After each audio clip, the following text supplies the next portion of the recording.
Hi guys, it's your girl Nikki Dibbles and you're welcome back to my kitchen.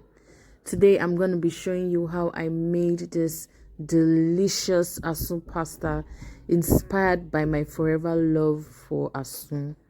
So you can see all my ingredients, my already cooked and fried goat meat, my onions, chopped onions, oil, green pepper. My pepper mix always has onions in it to give my oil flavor and add more flavor to my pasta. As you can see, I'm not using too many things. I'm just keeping it simple. So I'm going to start off with adding my pasta to an already boiling water containing little oil and salt. And I let it do its thing and strain it aside. Strain it and keep aside. So we're going to go into making the Asun sauce before adding the pasta. So I'm going to start with adding a little oil. You notice that I don't like to soak my food with oil. A little is okay.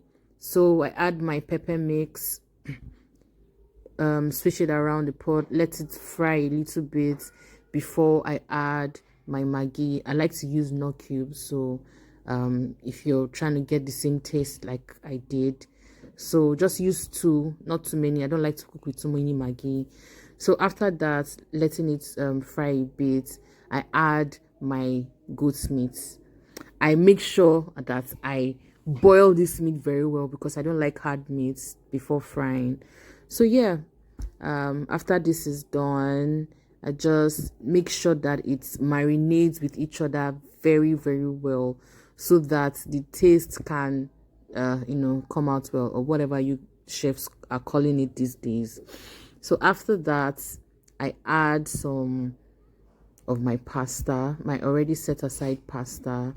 As you can see, I'm not making too much. It's just something for myself and my sisters to eat, and because it's Sunday and we just wanted to make something different rather than going with the normal rice and stew. So listen carefully. It is at this point that you do all the work.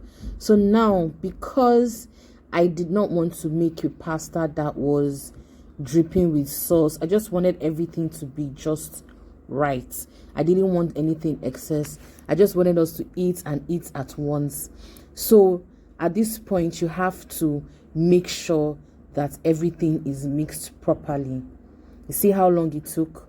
You mix it up properly, then you close your pot and let it cook for like a minute, 2 minutes.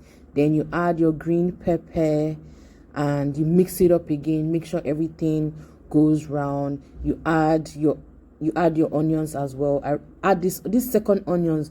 If you know. Let's just leave it like that.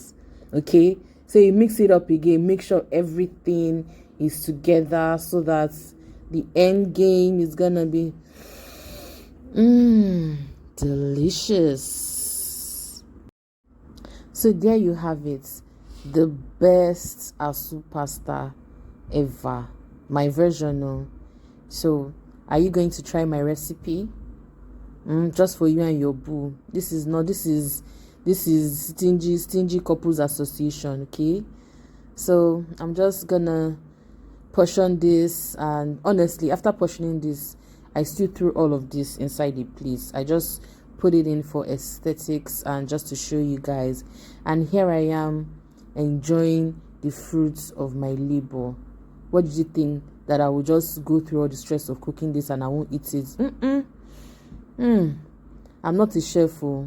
I'm just a girl who likes good food. Toodaloo. Till next time.